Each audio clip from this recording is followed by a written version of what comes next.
हमारे नबी के पीठ पर कौन सी निशानी थी जिसे देखकर यहूदी थर थर कांपने लगे और उनका चेहरा पीला पड़ गया? चलिए जानते हैं। काबा के पास दादा अब्दुल मुत्तलिब हुजूर सल्लल्लाहु अलैहि वसल्लम को अपने बिस्तर पर बिठाते, प्यार से खिलाते पिलाते और कभी गोद में झुलाते थे। मक्का के लोग कहते, ये बच्चा दूसरों से बिल्कुल अलग है, न कभी झूठ बोलना, न शोर शराबे वाले खेलों में दिलचस्पी, हमेशा दूसरों की मदद करना, बड़ों और बुजुर्गों का अदब करना, ये हमारे नबी की पहचान थी। ये वही दौर था जब अल्लाह ने नन्हे मोहम्मद सल्लल्लाहु अलैहि वसल्लम को बचपन में ही यतीमी और जुदाई का दर्द दिया, ताकि सब्र, हिम्मत और अल्लाह पर भरोसे का पैगाम पूरी उम्मत तक पहुँचे। हर गम, हर आंसू उन्हें उस जिम्मेदारी के लिए तैयार कर रही थी जिनसे उन्हें पूरी इंसानियत का रहनुमा बनना था। मक्का का बाजार उस दिन भी रौनक से भरा था। काबा के पास बुतों के सामने लोग हाथ उठाकर रो रहे थे, मगर सामने रखा पत्थर खामोश था, न सुनता न जवाब देता। उसी भीड़ में हमारे प्यारे नबी सल्लल्लाहु अलैहि वसल्लम खड़े थे। बच्चे उन्हें खेलने के लिए बुला रहे थे, मगर आपकी निगाहें आसमान की तरफ उठी हुई थी, जैसे दिल गवाही दे रहा हो कि ये पत्थर कुछ नहीं कर सकते, अल्लाह ही है जो हर आवाज को सुनता है। उस दिन बाजार में एक यहूदी आलिम भी मौजूद था। उसे तौरात और पुरानी किताबों का बहुत गहरा इल्म था। वो दूर खड़ा ये सब मंजर गौर से देख रहा था। उसके दिल में सवाल उठा, ये बच्चा दूसरों से अलग क्यों है? ये भूतों की तरफ क्यों नहीं देखता? इसकी निगाहें बार बार आसमान की तरफ क्यों उठ जाती हैं? वो धीरे धीरे हमारे नबी के पीछे पीछे चलने लगा। जैसे ही उसकी नजर आपके दोनों कंधों के बीच पड़ी, उसका चेहरा फीका पड़ गया। आपके कंधों के बीच मोहरे नबूवत साफ नजर आ रही थी। यहूदी थर थर कांपने लगा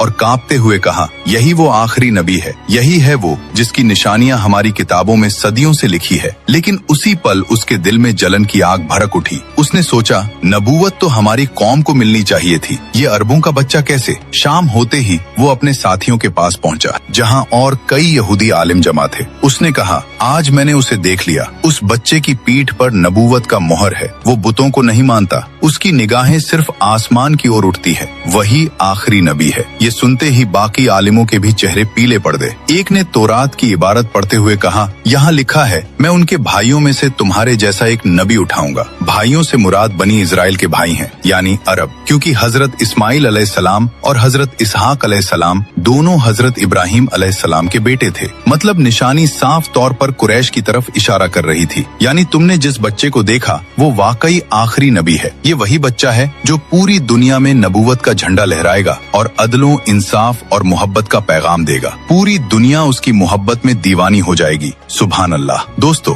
अगर आप भी नबी पाक के सच्चे दीवाने हैं तो दिल से लिखिए, आई लव मोहम्मद, और अगले पार्ट के लिए